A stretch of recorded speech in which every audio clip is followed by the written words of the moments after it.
Hello students, welcome to Enrol Engineer. तुमचा 12वीचा बोर्डचा निकाल लागल्यापासून खूप मुलांचे आम्हाला डीएम्स आलेत, कॉल आलेत की इंजिनिअरिंग ऍडमिशनसाठी लागणारा एलिजिबिलिटी क्रायटेरिया काय. तर आपण आज या व्हिडिओमध्ये इंजिनिअरिंग ऍडमिशनसाठी लागणारा बोर्डचा ग्रुपिंग क्रायटेरिया जाणून घेऊयात.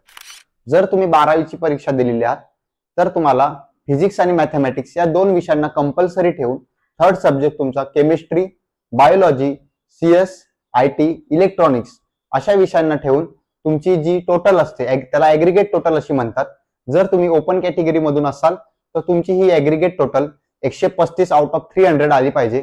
जर तुम्ही रिझर्व्ह कॅटेगरी जसे की एससी, एसटी, ओबीसी, एनटी किंवा ईडब्ल्यूएस किंवा पीडब्ल्यूडी कॅन्डिडेट असाल तर तुमची ही ऍग्रीगेट टोटल 120 मार्क आली पाहिजे. जर तुमची ही ऍग्रीगेट टोटल येत असेल तर तुम्ही इंजिनिअरिंग साठी एलिजिबल आहात.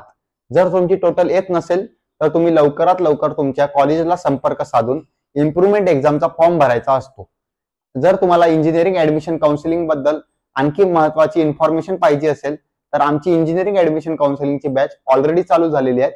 रजिस्ट्रेशन करण्यासाठी एनरोल इंजिनियरला लवकरात लवकर कॉन्टॅक्ट करा.